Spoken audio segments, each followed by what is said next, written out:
Everyone told me to leave her the second I found out about the affair. Divorce her. Move on. Start fresh. That's what you're supposed to do, right? But I had a better idea. I stayed. I smiled. I played the perfect husband while I systematically destroyed every single aspect of her life from the inside. For 6 months, I watched her world crumble piece by piece, and she had no idea I was the one holding the sledgehammer. I got her fired from her dream job, alienated her from her friends, drained her personal accounts, and ruined her reputation. All while sleeping in the same bed and saying, "I love you" every morning. By the time I finally left, there was nothing left of the life she'd built. This is the story of how staying became the most devastating revenge I could have chosen. Chapter 1. The Discovery and Why I Didn't Walk Away. My name's Ryan Cooper, and I'm a 34-year-old software engineer living in Austin, Texas. I work for a tech startup that got acquired last year. Good money, stock options that were about to vest, the whole 9 yards. I married my college sweetheart, Sarah, 8 years ago, been together for 12 total, and we had what everyone called a picture-perfect marriage. Nice house in Circle C Ranch, 2 cars, vacation photos that made our friends jealous on Instagram. We were the couple other people wanted to be. That illusion shattered on a Wednesday afternoon in March. I was supposed to be in San Antonio for a client presentation, but the meeting got canceled last minute, some executive emergency on their end. Instead of calling Sarah to tell her I was coming home early, I figured I'd surprise her. Maybe grab some Torchy's tacos, open a bottle of that wine she liked from Whole Foods, have a spontaneous date night. Real romantic stuff. I'm an idiot like that. I walked into our house around 3 p.m., and it was dead silent. Sarah's car was in the garage. She told me she was working from home that day, but she wasn't in her usual spot at the kitchen counter with her laptop and her third iced coffee of the day.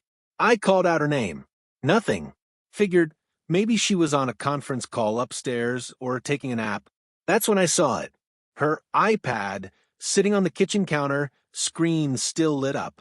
She must have put it down to use the bathroom or grab something. The screen was showing iMessage, and the preview of the most recent text made my stomach drop like an elevator with cut cables. Can't wait to taste you again. Still thinking about yesterday in my car. The name at the top said Brad Mitchell.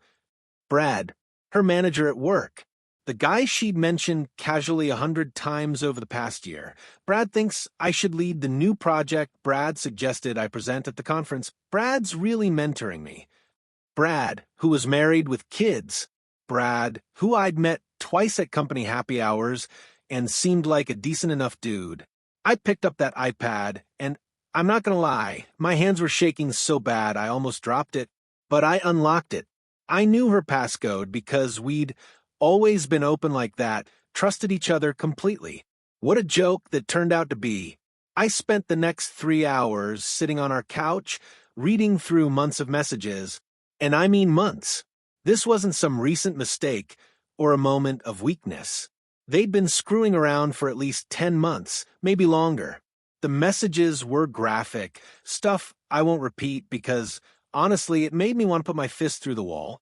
They'd done it in his car, during lunch breaks, in our guest bedroom when I was traveling for work, at her company's holiday party in December while I was in the next room networking with her colleagues, thinking my wife was in the bathroom when she was actually getting felled up by her boss in a coat closet.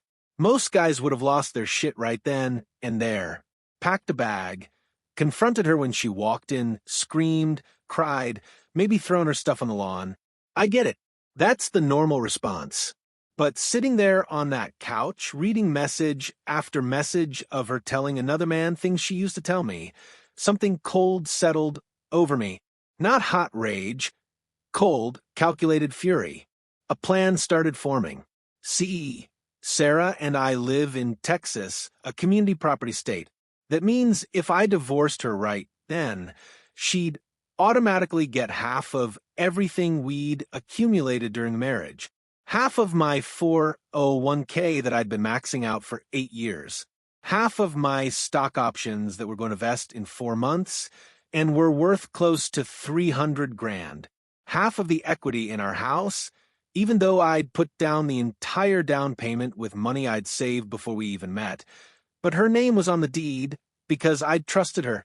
She'd walk away with probably $400,000, get to play the victim to all our friends, and probably end up marrying Brad while living off my money.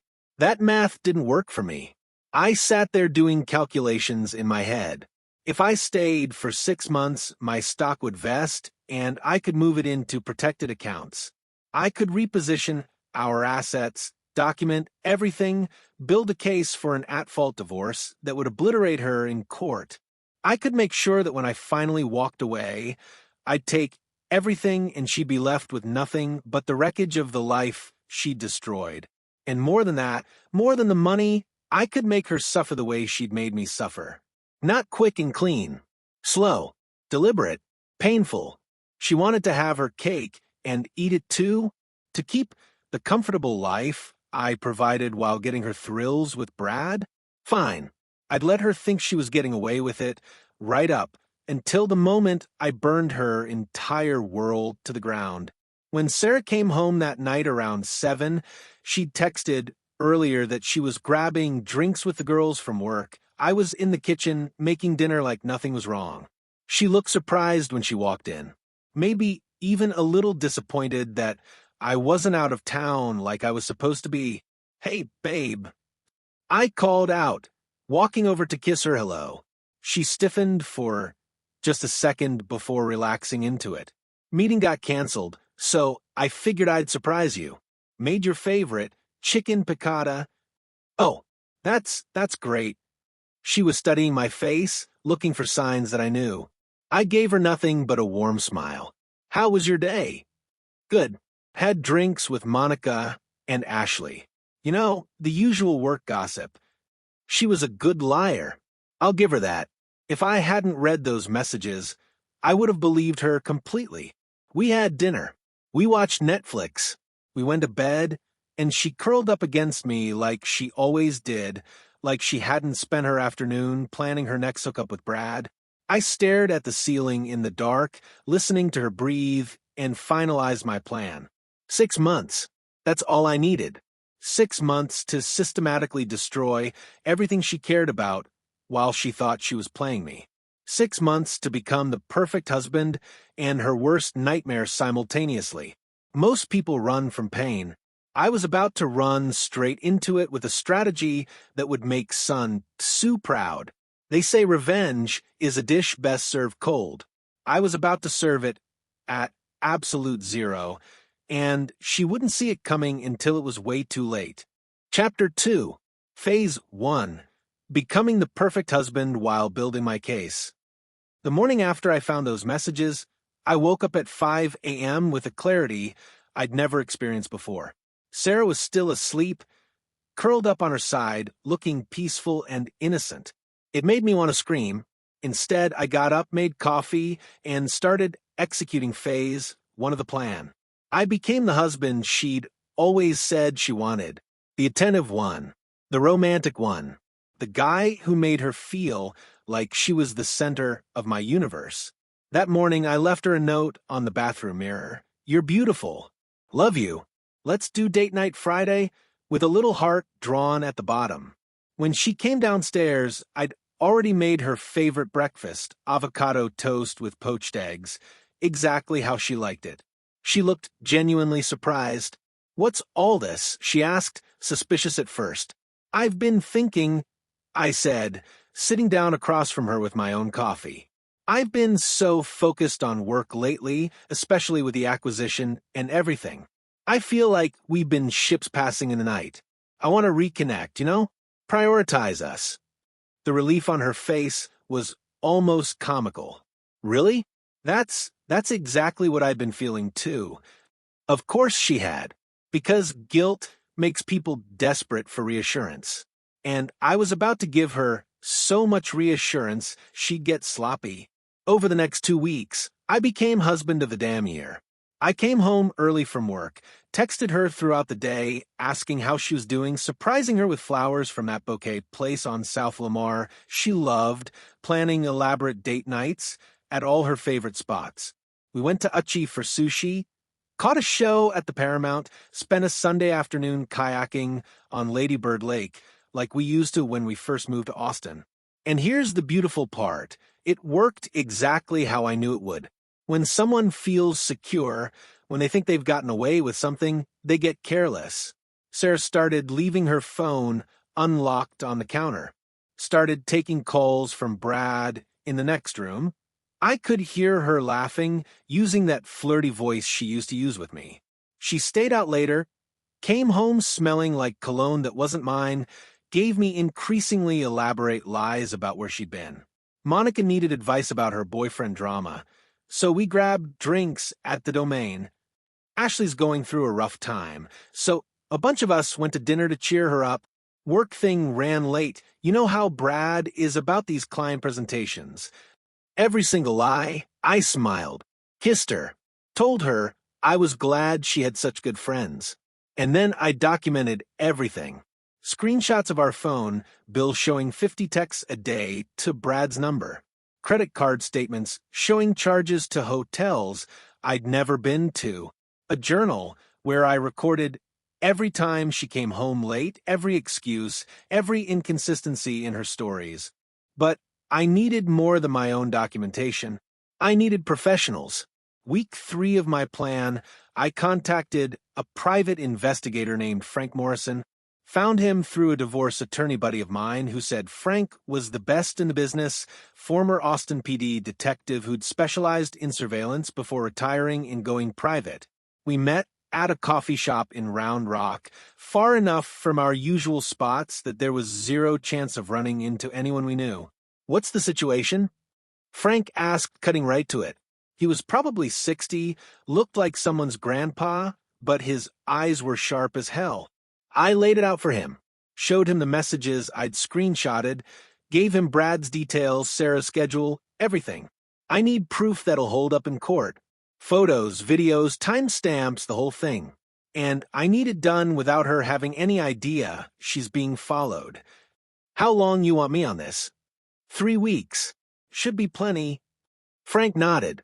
"This is gonna run you about $5,000. You good with that?" I paid him in cash, $3,000 up front, $2,000 on delivery, from an account Sarah didn't know existed. A small inheritance from my grandfather that I'd kept separate, never mentioned, saved for emergencies. Turns out my wife screwing her boss qualified as an emergency. 3 weeks later, Frank delivered a flash drive that was worth every penny. Photos of Sarah and Brad making out in the parking lot behind her office building. Video of them checking into the Marriott on 6th Street during what Sarah had told me was her lunch break. Footage of them at a bar in East Austin, sitting in a booth, her hand on his thigh, his arm around her shoulders. And my personal favorite, video of Sarah introducing Brad to some of her work friends at a happy hour, calling him her colleague while touching his arm in a way that made it crystal clear they were sleeping together. "Your wife's not subtle," Frank said when he handed over the evidence. "And neither is this Brad guy. Honestly, I'm surprised nobody at their office has reported them yet." "Give it time," I said, because I had plans for that too. The forensic accountant was next. Catherine Rodriguez, recommended by the same attorney buddy, specialized in asset protection during divorces. We met at her office in downtown Austin, and I laid out everything. Our joint accounts, my 401k, the stock options that were vesting in 3 months, the house, all of it. "Here's the problem," I told her. "Texas is a community property state. If I file for divorce right now, she gets half of everything accumulated during marriage, right?" "Generally, yes, with some exceptions." "What exceptions?" Catherine smiled. It wasn't a friendly smile. It was the smile of someone who'd helped a lot of people protect their assets from cheating spouses.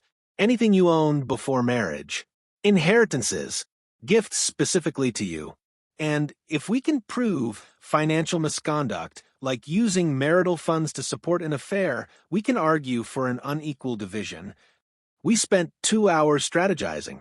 She showed me how to reposition assets legally, paying off my premarital student loans with our money, maxing out my individual retirement accounts, even documented loans I could repay to family members, everything legal, everything defensible in court, and everything that would reduce what Sarah could claim in a divorce. This is going to take time, Catherine warned. 4 to 6 months to do it right. I've got 6 months planned out already, I said. While I was building my legal fortress, I started working on the social side. See, Sarah had a solid friend group, women she'd known since college, co-workers she'd gotten close to, her family who lived about 2 hours away in San Antonio. When the divorce hit, they'd all rally around her, take her side, maybe even help her financially, unless I made sure they'd choose me instead. I started inviting her friends over for dinner. Monica, Ashley, Jennifer, the whole crew. I'd cook elaborate meals, play the charming host, dote on Sarah in front of them, talk about how lucky I was to have her. I don't tell her enough, I'd say, putting my arm around Sarah while she beamed, but she's genuinely my best friend, my soulmate. They'd all say, and tell Sarah how lucky she was, and I'd catch them looking at their own boyfriends or husbands with barely concealed disappointment. Meanwhile, I started planting tiny seeds of doubt in Sarah's mind about those same friends. Nothing crazy, just little comments here and there. Did you notice how Monica got kind of quiet when you talked about your promotion? I think she might be jealous. Ashley seemed off tonight. Has she been talking about you behind your back? Just got a weird vibe. Jennifer's been posting a lot of passive-aggressive stuff on Facebook lately. You guys in a fight or something? Sarah would brush it off at first, but I could see it working. She'd start analyzing her interactions with them differently, pulling back slightly, trusting them just a little bit less. And her parents? Richard and Diane? I became their favorite person. Sarah's dad had been talking about renovating their garage for years. I drove down to San Antonio 3 weekends in a row to help him, just us guys, drinking beer, building stuff, bonding. Her mom needed rides to doctor's appointments when Sarah was too busy at work screwing Brad. I made sure I was available, sent them flowers on their anniversary, called them just to check in. By month 2, Richard was calling me his son, and Diane was telling Sarah she'd better not screw this up because I was one of the good ones. Sarah would laugh and tell them she wasn't going anywhere. She had no idea that when everything fell apart, and it would fall apart spectacularly, her entire support system would blame her, not me. They'd choose the devoted husband who'd tried so hard to make the marriage work over the daughter who'd thrown it all away for an affair with her married boss. Every smile was strategic.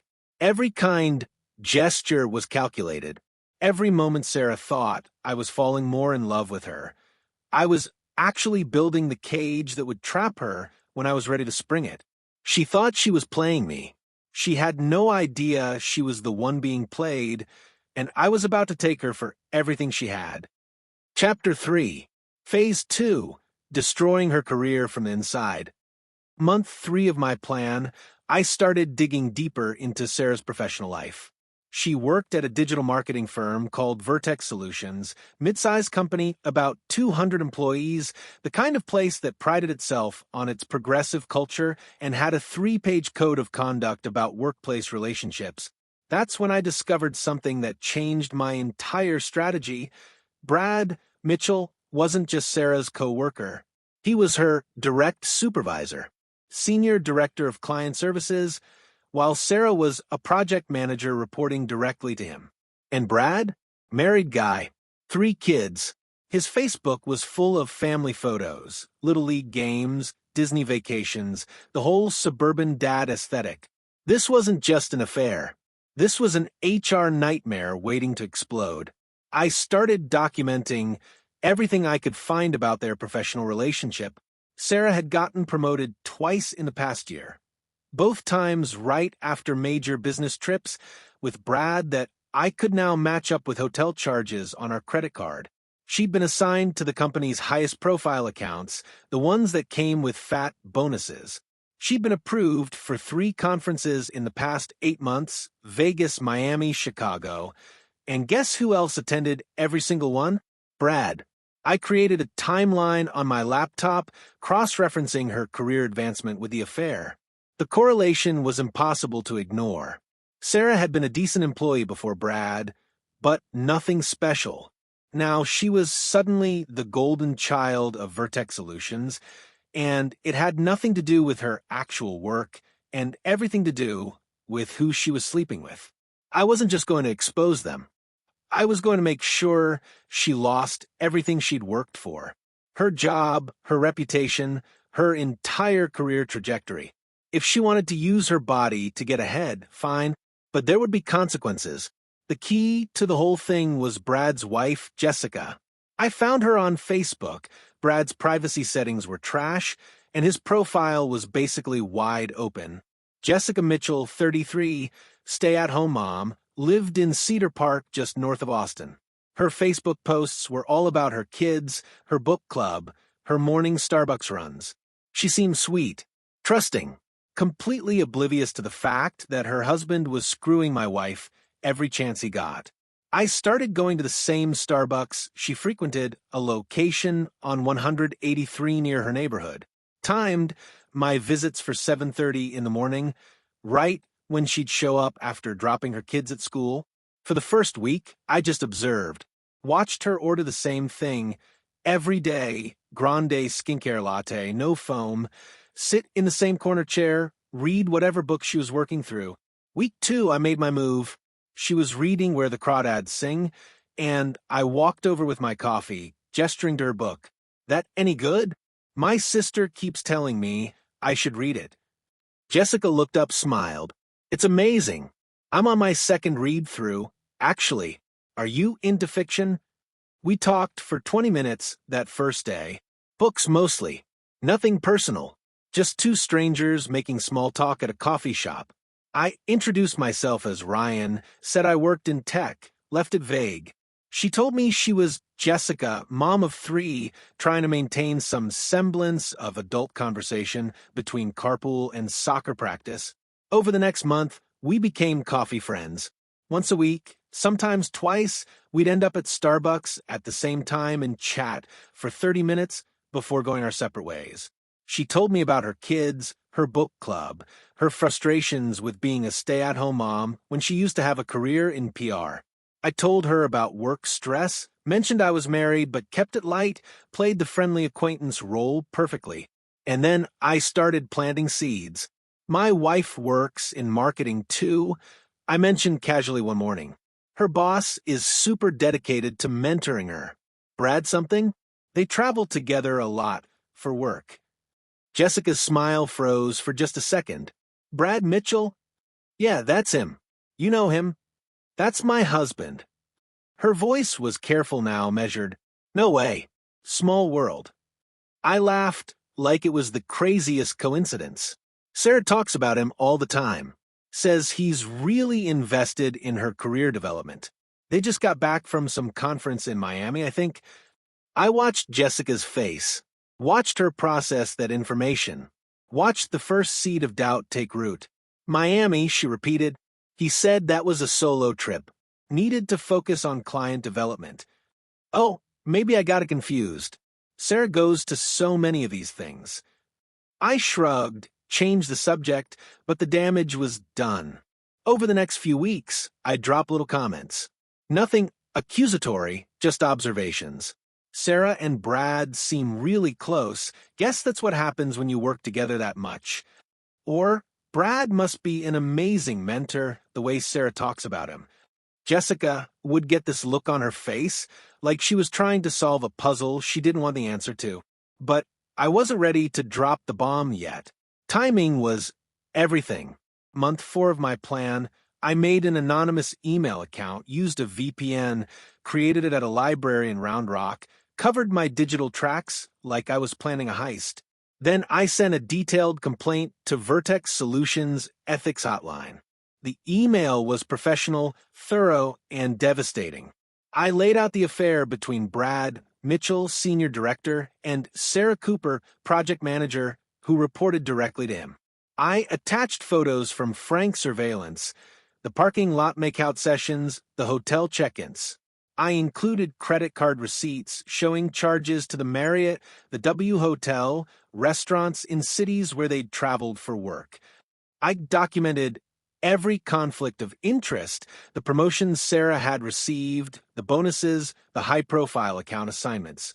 And I made sure to note that Vertex Solutions had a strict anti-fraternization policy, especially for supervisor-subordinate relationships.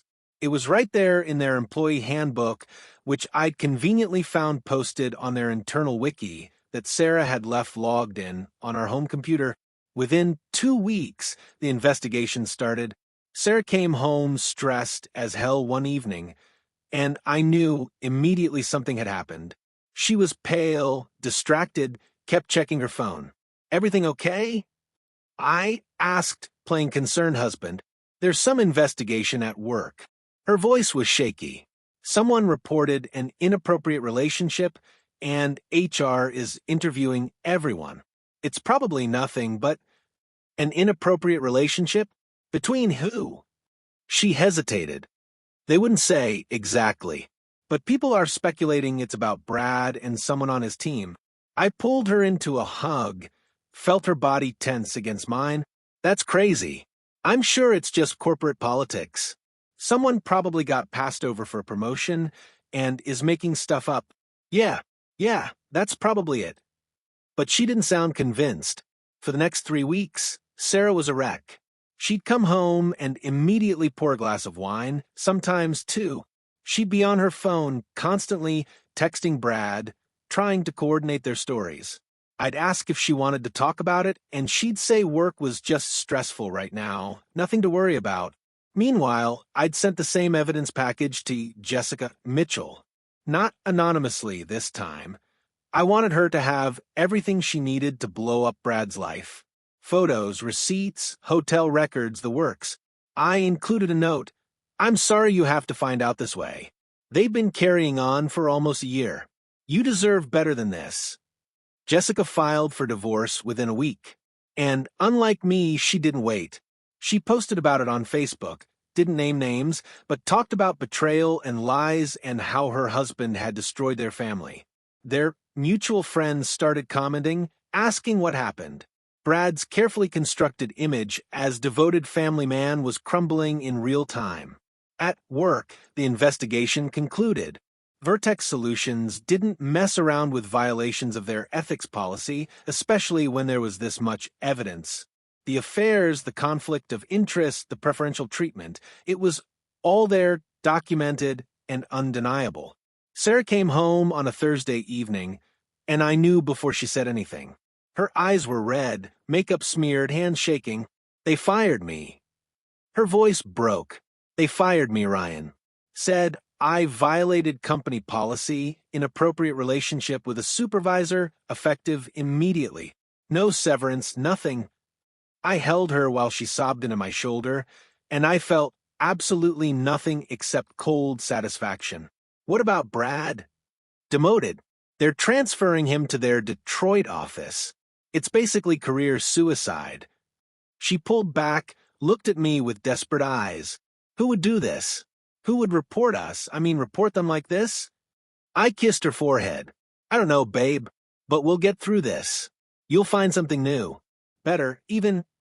She cried harder, and I made all the right soothing noises while inside. I was celebrating. Phase 2 complete. Her career was destroyed, her reputation in the industry was shot, and she had no idea her loving, supportive husband was the one who'd orchestrated the whole thing. 2 more months. That's all I needed. 2 more months, and I'd finish what I started.